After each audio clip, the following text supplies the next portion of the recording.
Hey, it's me again, Christopher, and welcome back to Who Ordered the Pie. It's a show where music stories, strange connections, and a little something in your glass all come together. Each week, we dig into the hidden corners of pop and rock history, voices behind the hits, the legends behind the legends, and we wrap it all up with a cocktail inspired by the story. Now, a quick note before we dive in. Next week's episode is our Halloween episode, and it's a heavy one.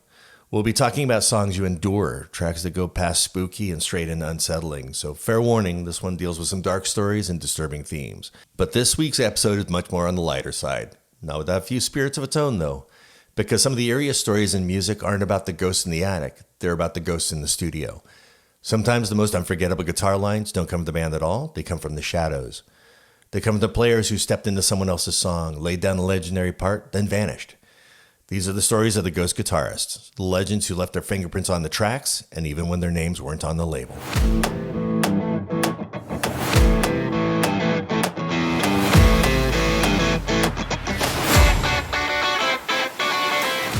Let's start with one of the most haunting solos in all of rock. A song every Beatles fan knows, but a detail most of us miss. My guitar gently weeps.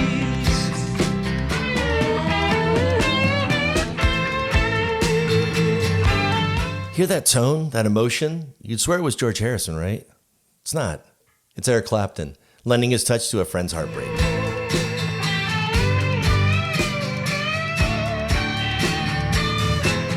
Recorded in 1968 for the White Album, Harrison later said, "I wanted something special. Eric played it and it made the song what it was." But Clapton's presence did more than just add a solo. George later admitted that the other Beatles weren't into the sessions until Eric walked in. As George put it, they were all tired and not into it. Eric came in and it made them try a bit harder. The Beatles rarely let outsiders into their sessions, but Clapton's tone brought focus and balance to a band in tension.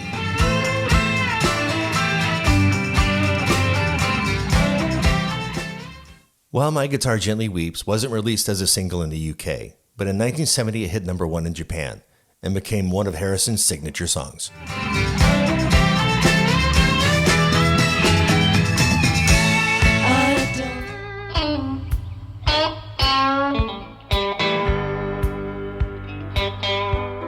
16 years later, in 1984, Clapton found himself in another unexpected studio, this time working with Roger Waters, fresh from leaving Pink Floyd.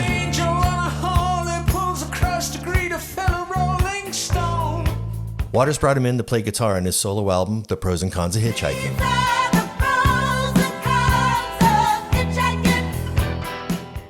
It was a concept album, something Waters was famous for, built around a man's late-night dreams, temptations, and regrets. Every song title lists as a time, starting at 4:30 in the morning and ending at just around 5, as if the whole record takes place inside one long, relentless dream.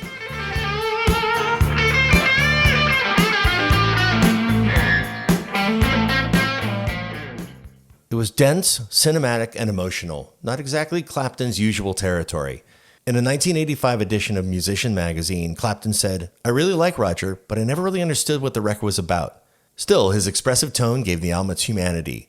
Waters later reflected, "Eric brought a warmth and soulfulness to the record that I hadn't expected. He humanized it."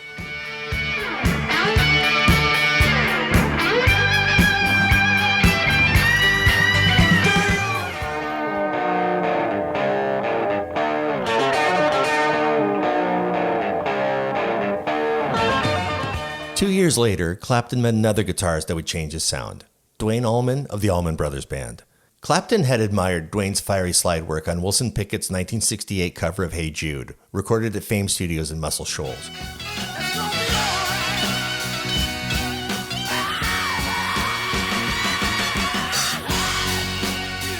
That solo convinced him he needed Allman's energy on a brand new project. In 1970, they came together to record Layla and other assorted love songs under the name of Derek and the Dominos.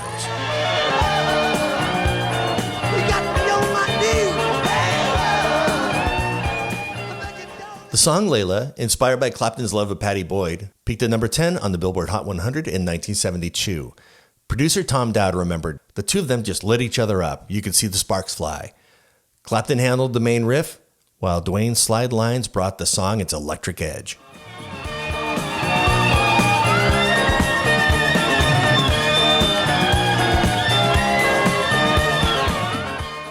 Tragically, Allman died in a motorcycle accident in 1971 at the age of 24. That record became his monument, his slide guitar forever etched into rock and roll history.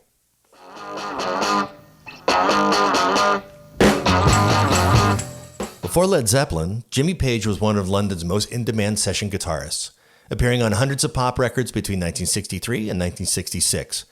On You Really Got Me, released in 1964, fans long believed Page played the famous riff. Dave Davies insisted it was his, but Page later acknowledged he doubled that part to thicken the sound. Yeah, you really got me now. You got me so I can't sleep at night. The song hit number 1 in the UK and number 7 in the US.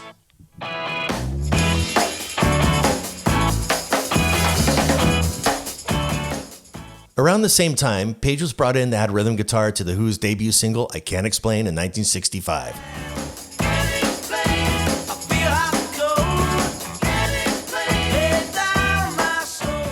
Pete Townsend handled the lead, but Page later said, I was just there to thicken the sound. The track reached number 8 on the UK singles charts.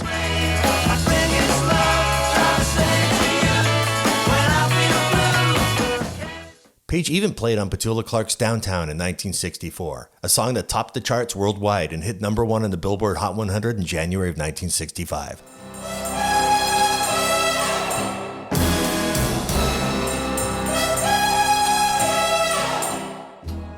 And yeah, that's Jimmy Page on Goldfinger, the theme song from the 1964 James Bond film. Goldfinger. Page later said, when Shirley sang, it was so powerful it pinned you to the wall. Don't go in. By the time Zeppelin formed in 1968, Page had already helped shape the sound of British pop from behind the scenes.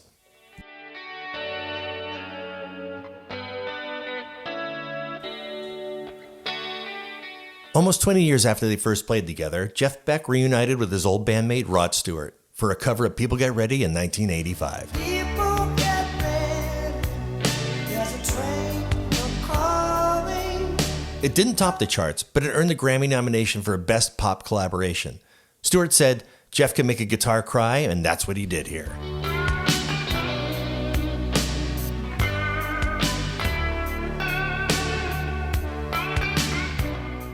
Their partnership went back to the Jeff Beck Group in the late 60s, mix of blues and soul that helped shape the sound of British rock. But that band was short-lived, and Stewart quit in 1969, fed up with Beck's perfectionism. When they reunited years later, both were stars. This time they played like equals, Beck's guitar weaving around Rod's voice like a second singer. You just thank the Lord.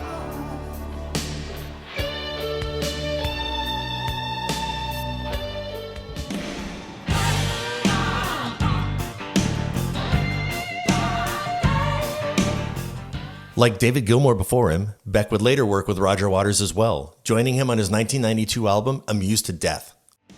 The kid in the corner looked at the priest and fingered his pale blue Japanese. Waters said, Jeff has this extraordinary ability to make one note mean more than 1,000.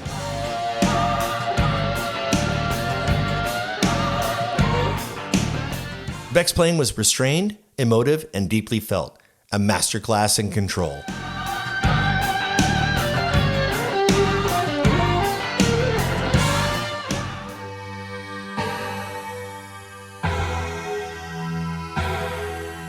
In 1982, Quincy Jones called Eddie Van Halen and asked him to play a solo on Michael Jackson's Beat It. Really clear, so beat it. Just beat it. You better. Eddie thought it was a prank, but he showed up anyway. Once he was there, he plugged in and in one take recorded one of the most famous guitar solos ever made.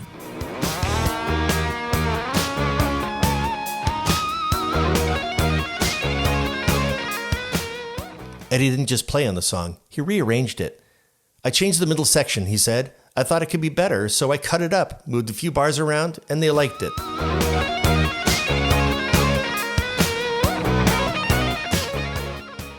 The riff driving the song was played by Steve Lukather of Toto, who also handled bass and rhythm guitar.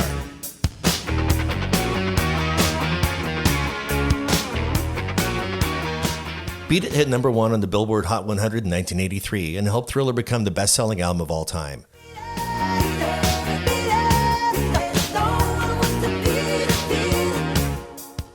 Eddie never took a cent for it. He did it as a favor. Van Halen's management wasn't thrilled, but the result became one of the greatest crossovers in music history.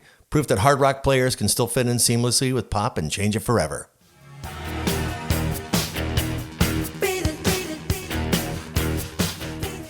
Well, that's the story in sound. Now let's see what's in the glass. This week's drink is like the best players in the room. Quiet, confident, and essential.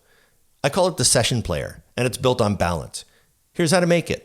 In a shaker filled with ice, add 2 ounces of vodka, 3/4 of an ounce of Kochi Americano, and 1/2 ounce of fresh lemon juice. Shake it well, then strain it over a large cube in a rocks glass. Finish it with a twist of lemon peel across the top. The result is clean and precise, like the perfect session take.